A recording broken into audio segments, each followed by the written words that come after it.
Turma! Eu sou Marcos Vinícius, estudante de História da Universidade Rural Federal do Rio de Janeiro, no sexto período. E esse é o canal Território do Historiador. Na videoaula de hoje, vamos aprender sobre capitanias hereditárias. É para você tirar aquele 10 na prova, para você se preparar para o Enem ou por qualquer outro vestibular. Bom, dê like no vídeo, se inscreve no canal, compartilhe o vídeo, acompanhe a gente no Facebook e no Instagram. Segue a gente lá. A gente está presente nessas redes sociais. Vamos lá. Sem mais delongas, vamos explicar como surgiu as capitanias hereditárias antes de entrar no contexto histórico. Vamos lá.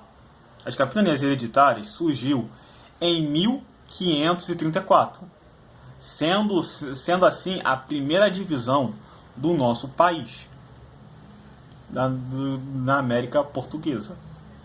Era separado em grandes faixas de terra e sendo entregue a pessoas interessadas, a pessoas interessadas que quisessem administrar uma das capitanias. Porém, teve uma vida curta, até que em 1548 surgiu o governo geral. Vamos lá, contexto histórico, para vocês entenderem o contexto, os motivos que levaram a Portugal a colonizar o nosso país. Vamos lá. Os portugueses chegaram em 1500 com a expedição liderada por Pedro Álvares Cabral, certo? Certo, até aqui tudo ok. Porém, os portugueses não queriam colonizar o território brasileiro assim de cara. Por que não queria colonizar o território brasileiro? É muito fácil. Porque o comércio com as Índias estava bombando.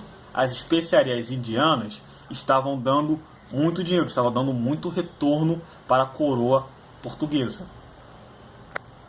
Bom, e também os portugueses estavam extremamente confiantes na posse da nova terra, por causa do Tratado de Tordesilhas, assinado em 1494 pelo Papa Alexandre V.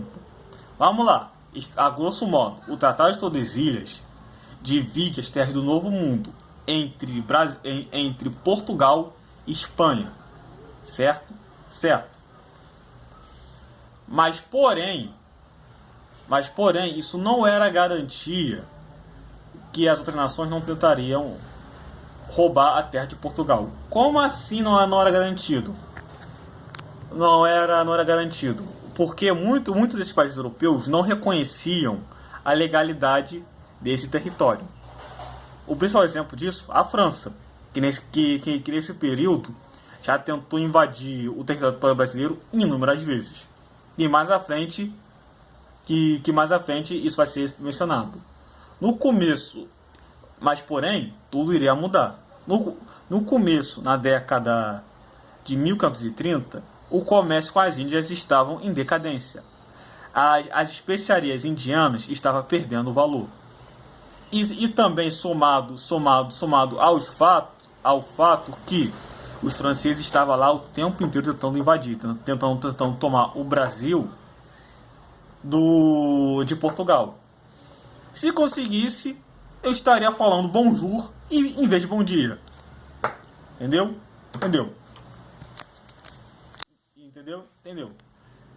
E os franceses também tinham a ajuda de tribos indígenas que eram inimigas de Portugal, que não ia muito com a cara dos portugueses. Continuando aqui a explicar o nosso contexto histórico, como foi dito na aula anterior, nos primeiros 30 anos, o processo de colonização estava sendo praticada pela extração do pau-brasil. Como dito antes, o pau-brasil era conhecido pela uma cor vermelha. E essa cor vermelha essa cor vermelha, essa tinta vermelha, era cara, era extremamente preciosa. Preciosa. Os nobres, o pessoal da nobreza usava usava um tecido vermelho tingido dessa árvore, certo? Certo. A saída que os portugueses encontraram para não perder esse território, para qualquer outro país, principalmente a França, que estava lá insistindo, fazer o quê? Colonizar. Mas em vez da coroa financiar o processo de colonização, o que a coroa portuguesa fez? Terceirizou. Deixou o processo de colonização para terceiros. Como assim deixou para terceiros? Eu vou explicar rapidamente. Bom, vamos lá. Portugal dividiu o nosso território em 15 grandes lotes, dividido em 14 capitanias. Os interessados teriam que fazer o quê? Ocupar uma dessas 14 capitanias, certo? Certo. E cada um desses interessados tinha a responsabilidade de fazer o quê? Administrar essa terra, de governar essa terra, prestando conta para a coroa. Essas pessoas que ocuparam o território, uma dessas 14 capitanias, era chamado de capitães donatários. Certo? Certo. Vamos supor, eu sou capitão donatário da capitania de Pernambuco. Qual era a minha função como capitão donatário? Era que garantir que a minha capitania de Pernambuco dê lucro, dê retorno financeiro para a coroa de Portugal, para que a economia portuguesa se fortaleça, se torne mais forte. Tá certo? Certo. Aí nenhuma novidade, nenhum mistério. E também, já emendando também as funções dos donatários. Vamos lá. Os donatários recebem 2 tipos de documentos. Primeiro documento que os donatários recebem, eles recebem uma carta de doação. A carta de doação garantia que o direito daquele capitão donatário de administrar aquela terra, de cuidar daquela terra. Segundo documento, a carta foral. O que era a carta foral? A carta foral era um documento que tinha os direitos e deveres que o capitão donatário tinha que seguir. Um detalhe muito importante. Os capitães donatários não tinham posse sobre aquela terra.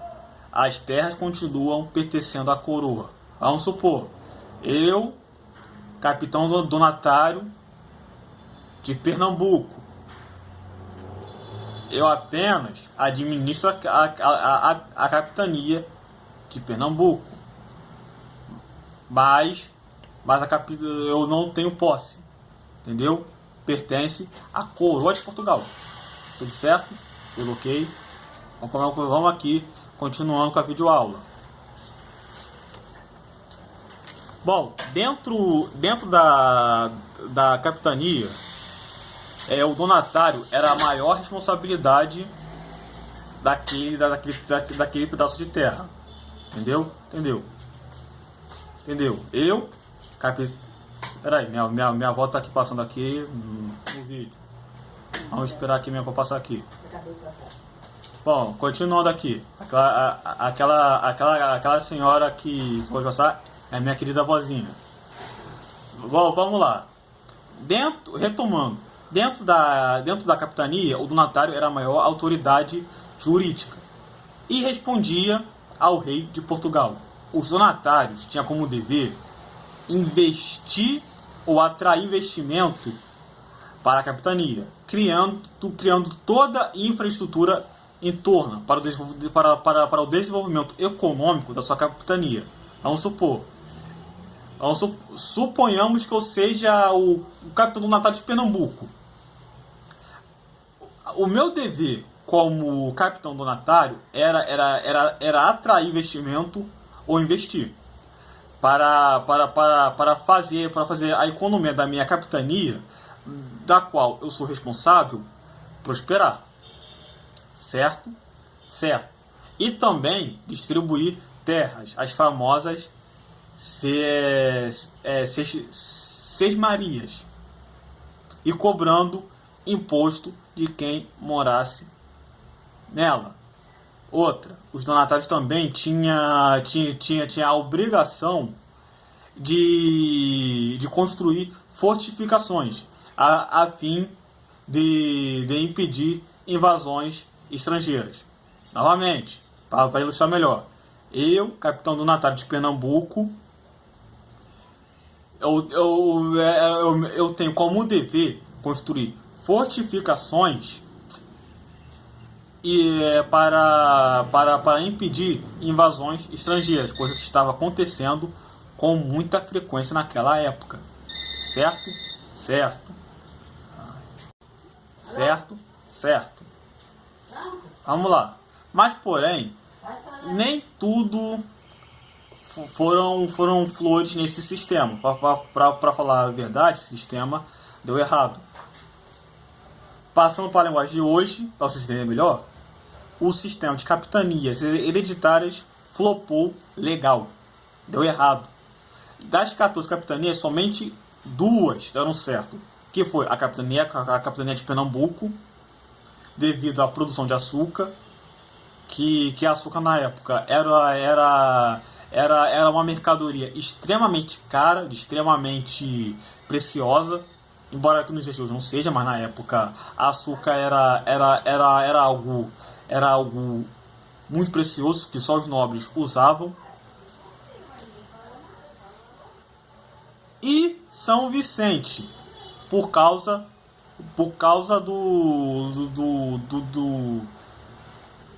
da venda de escravos, da venda de escravos, que eram os índios na época, antes de vir os africanos. Vamos lá. Se cair na sua prova, qual foram as capitanias hereditárias que deram certo? Você vai responder: Pernambuco, por causa da produção de açúcar, e São Vicente, por causa da venda de índios como escravo. Certo? Certo. Vamos entender também os porquês levaram as capitanias hereditárias ao flop. Vamos entender por que deram errado. Podemos dizer que os capitães donatários não tinham experiência nenhuma em administração. Muitos deles nunca administraram uma terra na vida. Certo? Certo. Podemos também apontar a dificuldade de comunicação entre os capitães donatários e a coroa de Portugal. E também a falta de comunicação interna de capitão donatário para outro capitão donatário. Vamos lá. Se cair uma questão na prova, tá lá. Quais foram os motivos que levaram o sistema de capitanias hereditárias ao flop? Você vai colocar lá. Um dos motivos: a falta de experiência dos capitães donatários. Segundo motivo: dificuldade de comunicação com Portugal. com a coroa portuguesa. Terceiro motivo, comunicação interna, a dificuldade de um capitão natal comunicar com outro. E devido a esse fiasco, a coroa então resolveu implantar o sistema de governo geral. Ou seja, morreu o sistema das capitanias hereditárias e entrou o sistema de governo geral. Bom, na história do nosso país tivemos 3 governadores gerais. Tomé de Souza, de 1549 até 1503. Duarte da Costa, 1553 até 1518. E Mendes Sá, 1558 até 1572. E lembrando, Tomé de Souza, 1549 até 1553. Duarte da Costa, 1533 até 1558. E Mendes Sá, 1558 até 1572. Entendido? Entendido. Para fechar aqui a aula, aqui rapidinho. Bom, para fixar na sua cabeça, os nomes das capitanias. Maranhão 1, Maranhão Lote 1, Maranhão Lote 2, Ceará, Rio Grande, Tamaracá, Pernambuco, Bahia de Todos os Santos, Ilhéus, Porto Seguro, Espírito Santo, São Tomé, São Vicente, Santo Amaro e Santana. Essa parte não é muito relevante. Vocês não precisam gravar, mas vocês precisam entender principalmente o que foi esse sistema de capitanias hereditárias. Certo? Certo. Na próxima aula, semana que vem, eu estarei aprofundando sobre o sistema de capitanias hereditárias. Para relembrar aqui, para fixar na sua cabeça de vez. O sistema de capitanias hereditárias surgiu em 1534, por ordem do rei João III, dividido em 15 grandes faixas de terras em 14 capitanias, que foi até 1548, com a implantação do governo geral. Certo? Certo. Bom, muito obrigado por assistir. Já sabe o esquema, né? Compartilhe o vídeo, se inscreva no canal, ative o sininho e dê like no vídeo.